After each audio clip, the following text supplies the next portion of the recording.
आज का हमारा विषय है कि मुक्ति तथा मोक्ष कौन दिलाता है।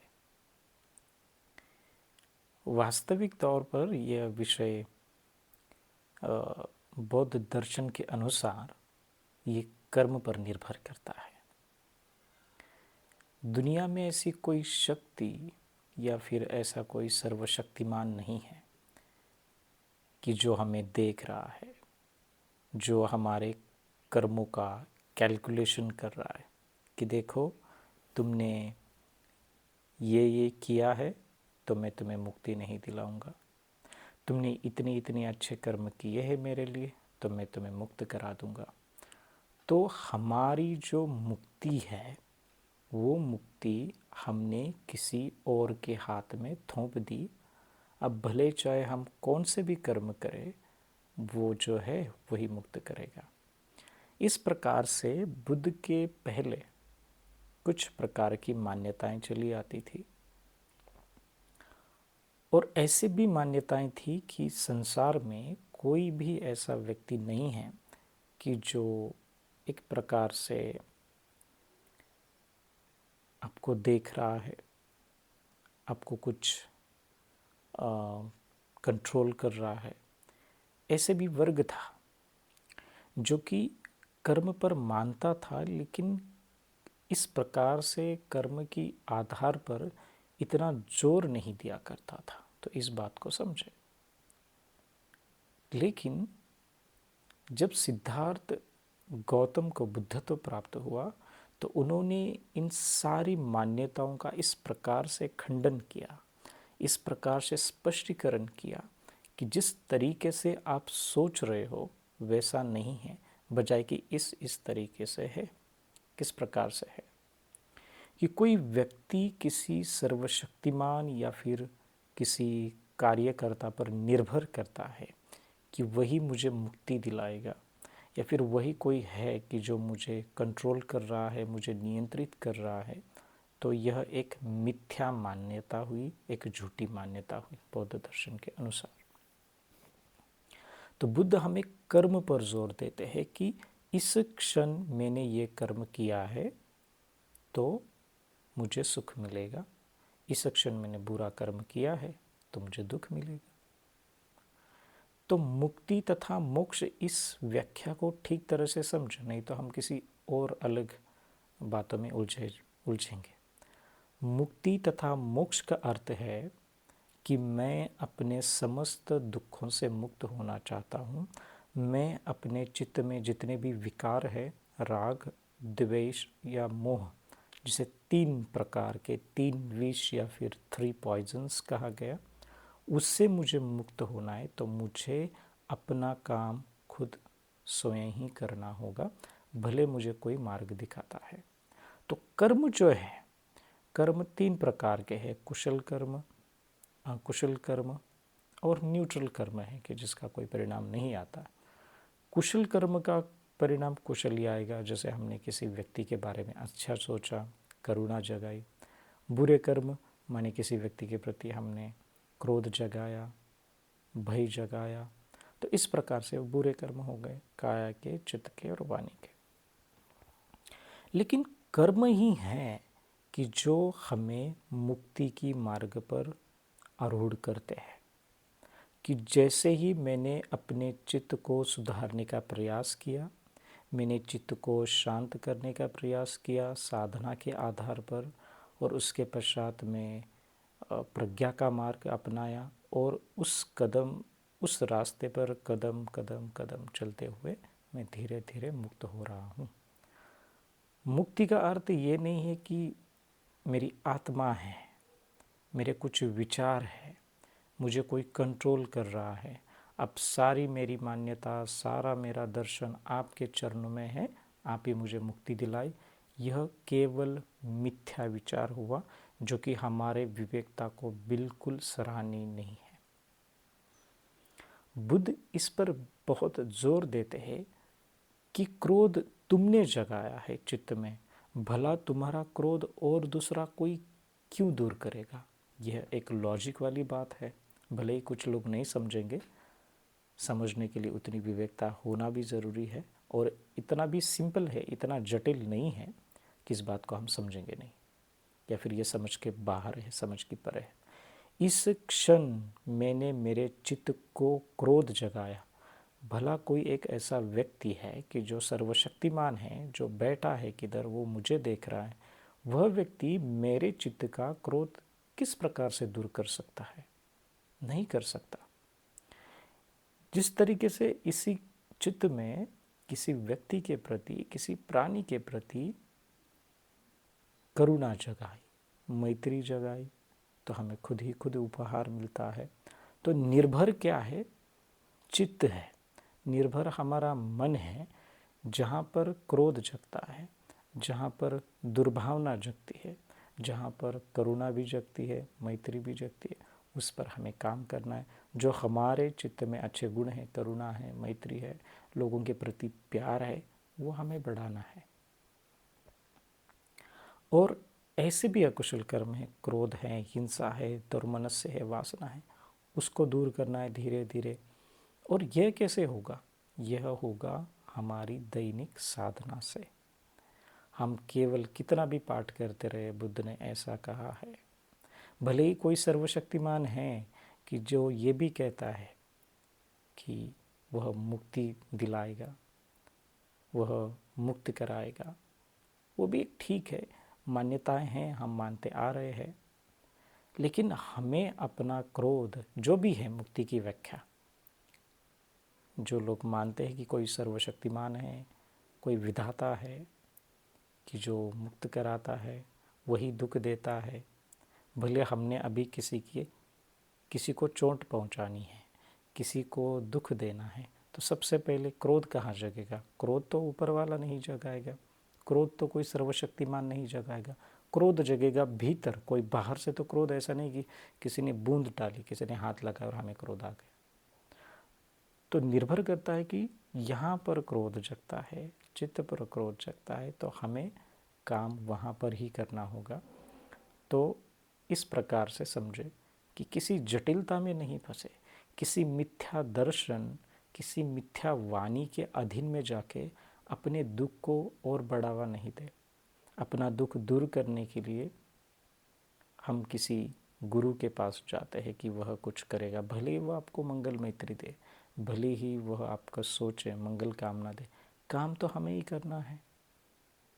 और हम किस लिए जाते हैं कि मेरे बच्चे की पढ़ाई नहीं हो रही है, घर में मेरी शादी नहीं हो रही है, बच्चा नहीं हो रहा है, आपका आशीर्वाद दीजिए, ये दीजिए, वो दीजिए। ये जो कुछ क्षणों के लिए, कुछ दिनों के लिए, कुछ सालों के लिए जो दुख है, उस दुख को दूर करने में आज का मनुष्य लगा है, और पहले भी हुआ करता था। लेकिन हमें किस दुख से मुक्त होना है? क्या ये बाहरी दुख से मुक्त होना, ये कहाँ से आते हैं? भीतर, चित्त से आते हैं। और उसकी चाबी कहाँ है? भीतर ही है, जब हमारी विवेकता जगती है। तो बुद्ध ने कर्म पर काफ़ी जोर दिया कि आप जिस प्रकार के कर्म करते हो, वैसा ही आपको फल मिलता है। माने चित्त में आपने अभी इस क्षण किसी के प्रति क्रोध जगाया, गुस्सा जगाया, तो उसका फल जो है बुरा ही आएगा, आप व्याकुल ही होंगे। धम्मपद की गाथा में कहा जाए तो एक व्यक्ति किसी दूसरे व्यक्ति पर कोयला फेंकने से जब वो अपने हाथ में लेता है, तो सबसे पहला अपना हाथ जलाता है, उसके बाद दूसरों को भी वो हानि पहुंचाता है कोयला डाल के। तो ठीक वैसे ही क्रोध जैसे ही जगेगा, सबसे पहले भीतर हम दुखी होंगे। ये कहाँ से होगा? जो व्यक्ति सही में साधना कर रहा है, उसी को ही पता चल गया कि देखो, मैंने चित्त में क्रोध जगाया, अब मैं दूसरों को भी वही दे रहा हूँ, तो सबसे पहले मैं दुखी हो जाऊँगा, सारा वातावरण भी दुखी करेगा। क्यों हम एक दूसरे के प्रति इस प्रकार से दुर्भावना कर रहे हैं? क्यों हम इस प्रकार से कुछ अकुशल कर्म कर रहे हैं कि जिसके कारण समाज की सुख शांति भंग हो? क्यों ना हम एक दूसरे के साथ अच्छे से रहें?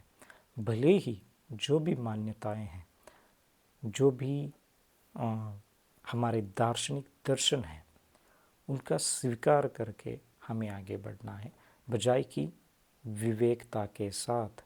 भले ही कोई व्यक्ति है जो हमें देख रहा है, हमें कंट्रोल कर रहा है, हमें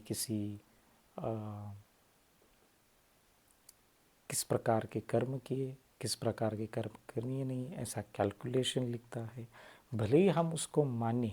चले एक बार हमने ये भी किया कि हमने मान लिया, कोई बात नहीं, लेकिन हमारे चित्त में जो क्रोध है, जो गुस्सा है, जो ईर्ष्या है, उससे हम कब मुक्त होंगे? तो मुक्ति का अर्थ यही है कि मैं अपने क्रोध से मुक्त हो जाऊं, मैं अपनी ईर्ष्या से मुक्त हो जाऊं। और यह संभव है यदि व्यक्ति ठीक तरीके से अपने मन को प्रशिक्षित करता है तो। जैसे उदाहरण से समझे, बुद्ध के काल में एक व्यक्ति आया और उसने कुछ वार्तालाप किए।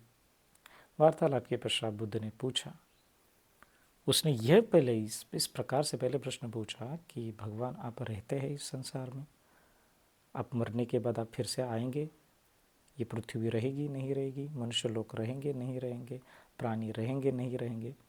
तो बुद्ध कहते हैं, अच्छा तुम्हें एक बात बताओ कि तुम कहाँ से हो? बोला, मैं इस नगरी से हूँ, वैशाली से हूँ। और वो व्यक्ति का प्रश्न भी ये था कि क्या आप हमें भी मुक्त कराएंगे? तो इस सारे प्रश्न को है क्वेश्चन आदि बुद्ध मुस्कुराते हैं, अच्छे से उत्तर देते हैं। तो उत्तर देने का तरीका भी प्रति प्रश्न पूछ के था उनका। तो बुद्ध बोलते हैं कि आप श्रावस्ती के हैं? बोलता हूँ हाँ। बुद्ध बोलते नहीं नहीं, लगते तो आप वैशाली के हैं। फिर वो व्यक्ति बोलता है, हाँ मैं वैशाली का हूँ, मुझे यहाँ पर आके बहुत साल हो गए। बुद्ध बोलते हैं, अच्छा तो मुझे ये बताओ कि कोई व्यक्ति तुम्हारे पास आता है, तुम्हारा मित्र आता है और बोलता है कि मुझे वैशाली जाना है, तो कैसे जाएगा? तो वो पूछेगा तुम्हें किस प्रकार से जाना है। अब तुम ये बताओगे उसको, और ये उत्तर देगे कि जाओ ऐसे जाना है, ऐसे जाना है, बाएं मुड़ना है, दाएं मुड़ना है, फिर आगे जाकर कुआं है, फिर वहाँ पे पानी पीना है, आगे जाकर जंगल है, फिर आगे जाकर बाएं मुड़ के वो वैशाली आ गई। तो बुद्ध बोलते कि ये तुम कैसे जानते हो? तो बोले, बहुत सालों से मैंने उस मार्ग को जाना है, आते जाते हुए रास्ते भी पता है, बहुत सालों से आया जाया करता हूँ।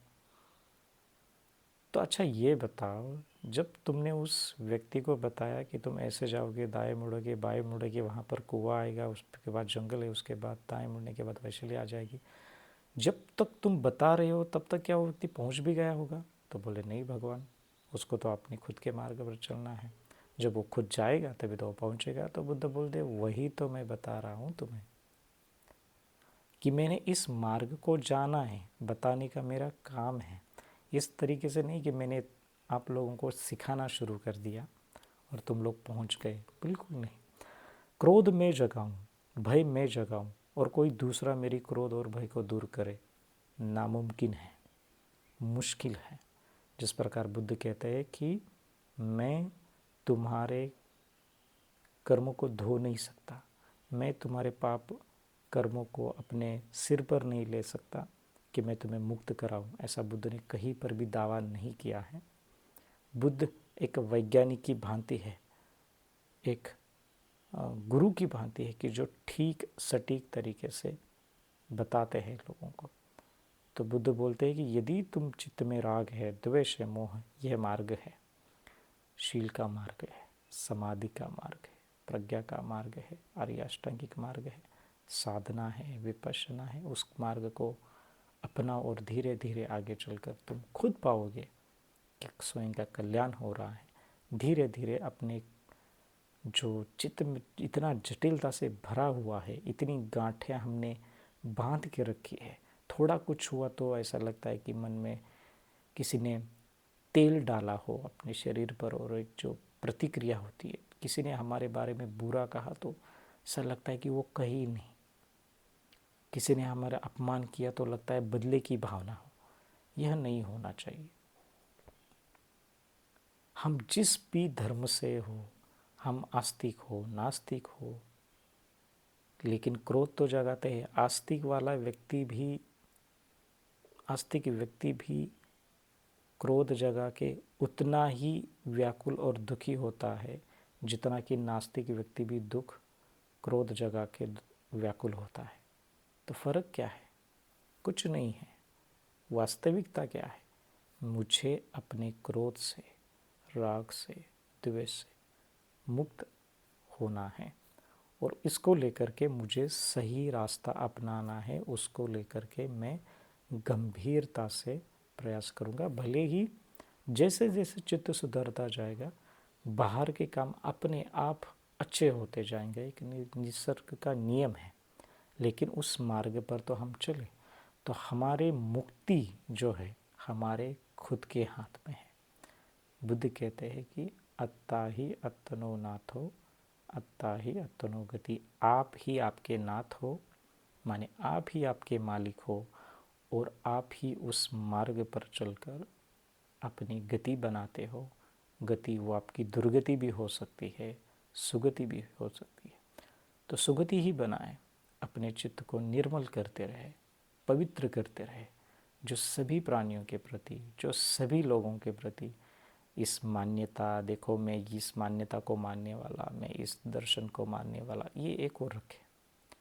भीतर क्या हो रहा है, अपने चित्त को कैसे निर्मल कर सकते हैं, लोगों के प्रति प्यार और करुणा कैसे बढ़ा सकते हैं, उस पर हमें काम करना है। तो सही मुक्ति हमारे कुशल कर्मों में है।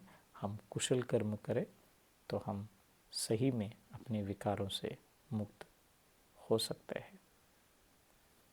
नमो बुद्धाय। Be happy.